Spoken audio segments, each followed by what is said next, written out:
இயேசுவில் எனக்கு மிகவும் பிரியமான சகோதர சகோதரிகளே, உங்கள் அனைவருக்கும் இறைமகன் இயேசுனுடைய அருளும் ஆசீரும் அன்பும் நிறைவாக கிடைப்பதாக. இன்று தவக்காலத்தின் 3வது நாளில் அடியெடுத்து வைத்திருக்கின்றோம். இறைவன் நமக்கு செய்த அனைத்து நன்மைகளுக்கு நன்றி கூறுவோம். தொடர்ந்து இந்த நாட்களில் இன்றைய நாளில் இறை வார்த்தையும் புனித பிரான்சிஸ்கு சலேசியாரும் நம்மை தொடர்ந்து இந்த ஆன்மீக பயணத்தில் இந்த தவக்காலத்தில் அழைத்து செல்கிறார்கள். அவருடைய சிந்தனையோடு, அவருடைய சிந்தனைகளை நமக்கு கொடுத்து அவர் நம்மை தொடர்ந்து இந்த ஆன்மீக பயணத்தில் பயணிக்க செய்கின்றார்கள். இன்றைய வாசகத்தை எடுத்து பார்த்தோம் என்றால், முதல் வாசகத்தில் ஆண்டவராய கடவுள் இறைவாக்கினர் எசையா வழியாக நமக்கு எடுத்து உரைக்கின்றார். இன்னைக்கு குறிப்பாக நோன்பை பற்றி முதல் வாசகமாக இருக்கட்டும், நற்செய்தி வாசகமாக இருக்கட்டும், நோன்பை பற்றி எடுத்து உரைக்கின்றார்கள். அப்படி இந்த நோன்பை பற்றி எசையா இறைவாக்கினரிடம் மக்கள் கேட்கின்றார்கள். நாங்கள் உண்ணா நோன்பிருக்கின்றோம், எங்களே நாங்கள் தாழ்த்தி கொண்டிருக்கின்றோம், ஏன் எங்களுக்கு கடவுளுடைய ஆசீரும் இரக்கமும் கிடைப்பதில்லை என்று கேட்கின்றார்கள். அதற்கு இறைவாக்கினர் எசையா சொல்லுகின்றார். ஆண்டவராய கடவுள் எசையா இறைவாக்கினர் வழியாக வெளிப்படுத்துகின்றார். நீங்கள் ஆதாயத்தோடும், நீங்கள் உங்களுடைய உடன் பணி செய்யும் பணியாளர்களை கொடுமைப்படுத்துகின்றீர்கள், ஆதாயத்தோடும் நீங்கள் நோன்பிருக்கின்றீர்கள். இப்படி இருக்கும் பொழுது உங்களுடைய குரல் விண்ணகத்தில் உன்னகத்தில் ஒலிக்கப்படாது என்று சொல்றார். அதாவது உங்களுக்கு கடவுளுடைய ஆசீரும் இரக்கமும் கிடைக்காது என்று டைரக்டாக சொல்றார். ஏன்னா நம்ம நோன்பு இருப்பது அடுத்தவர்களுக்கு அதை நம்முடைய நற்பண்புகளையும் நற்குணங்களையும் வெளிப்படுத்துவதாக இருக்கும். நமக்கு ஆதாயம் கிடைக்கணும், அதனால் நம்ம சில பேரை கொடுமைப்படுத்தும் பொழுது நம் நோன்பு நம்மை காப்பாற்றும், அதெல்லாம் கிடையாது. அப்படி கிடையாது.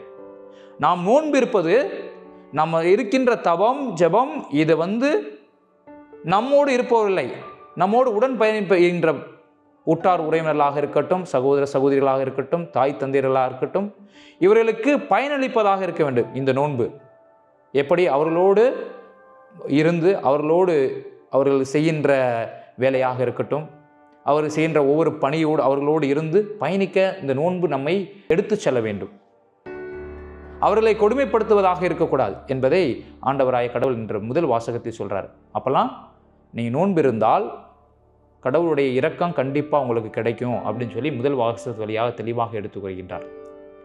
இன்றைய நற்செய்தியை எடுத்து பார்த்தோம் என்றால், இறைமகன் இயேசு 40 நாள் நோன்பிருந்தார். 40 நாள் ஆண்டவராய கடவுளோடு இணைந்திருந்தார். அந்த நோன்பின் வழியாக கடவுளுடைய இரக்கத்தையும் அருளையும் ஆசிரியையும் பெற்றுக்கொண்டு அந்த நோன்பிற்கு பிறகு, அந்த 40 நாளுக்கு பிறகு தன்னுடைய பணியில், தன்னுடைய வாழ்வில் அதை மக்களோடு பகிர்ந்து கொண்டார். அதிசயங்கள் வழியாகவும் அற்புதங்கள் வழியாகவும். எடுத்துக்காட்டுக்கு கண்ணு தெரியாதவருக்கு பார்வையை கொடுத்தார், காது கேளாதவருக்கு காது கேட்க வைத்தார், பேச வராதவங்களுக்கு பேச வச்சார், நோயில் இருக்கிறவங்களுக்கு குணமளித்தார், பேய் பிடித்தவர்களை குணமாக்கினார். இப்படிப்பட்ட அற்புதங்களையும் அதிசயங்களையும் அவர் இந்த நோன்பின் போது பெற்றுக்கொண்டு அதை ஒருவர் மற்றவரோடு பகிர்ந்து கொண்டார். அதுதான் நோன்பு. இன்று எங்களுடைய சபையின் புனித பாதுகாவலரும் அதை தான் நமக்கு நினைவுபடுத்துகின்றார். அவர் தன்னுடைய வாழ்க்கையில் நோன்பு இருந்தார், தவம் செய்தார், அதன் பயனாக நற்குணங்களை பெற்றுக்கொண்டார். ஆண்டவராய் கடவுள் நற்குணங்களை பெற்றுக்கொண்டார். அதான் ஒரு எடுத்துக்காட்டு அவர் சொல்வார். இந்த இருக்கிற நற்குணங்கள் நற்பண்புகளை எது உயர்ந்தது அப்படின்னு கேட்கும் பொழுது, ஹியூமிலிட்டி ஹியூமிலிட்டி ஹியூமிலிட்டி, தாழ்ச்சி தாழ்ச்சி தாழ்ச்சி அப்படின்னு சொல்லுவார். அதையே திருப்பி ரிப்பீட் பண்ணுவார். ஏன்னா நம்மிடம் இந்த தாழ்ச்சி இருக்கும் பொழுது நாம் கடவுளுடைய இரக்கத்தையும் அன்பையும் ஒருவர் மற்றொரு பகிர்ந்து கொள்கின்றோம். அதை இன்னைக்கு அவர் அந்த நோன்பின் வழியாக நம்ம எப்போ நோன்பு இருக்கிறோமோ அப்போதைக்கு நம்மளால் அந்த தாழ்ச்சி இருக்கணும், தாழ்ச்சியோடு இருக்கணும். எதையும் எதிர்பார்க்கக்கூடாது, எதையும் ஆதாயத்தோடு தேடக்கூடாது. அதுதான் இன்னைக்கு இறை வார்த்தையும் எங்களுடைய புனிதர் நமக்கு கற்றுத்தருவது. நோன்பின் வழியாக நம் அனைவரும் நோன்பு இருக்கும் பொழுது, அந்த தாழ்ச்சி நம்மிடம் இருக்கும் பொழுது, நாம் ஒருவர் மற்றோடு அந்த இரக்கத்தை வெளிப்படுத்தும் பொழுது அது உண்மையான நோன்பாக நம்முடைய வாழ்வுக்கு, நம்முடைய உடலுக்கு, நம்முடைய உள்ளத்திற்கு, நம்முடைய ஆன்மாவுக்கு கிடைக்கின்ற மிகப்பெரிய பயனாக இருக்கின்றது. இயேசுவில் பிரியமானவர்களே, நாம் அனைவரும் இந்த ஆன்மீக பயணத்தில் பயணித்து கொண்டிருக்கின்றோம். இந்த தவக்காலத்தில் இந்த நாளில் சிறப்பாக உங்களுக்காகவும் உங்கள் குடும்பத்தில் ஒவ்வொருவருக்காகவும் இணைந்து ஜெபித்து கொண்டிருக்கின்றோம். தொடர்ந்து ஜெபிப்போம், இறைவனோடு இணைந்திருப்போம். இறைவன் என்றென்றும் வாழ்த்தப் பெறுவாராக. ஆமேன்.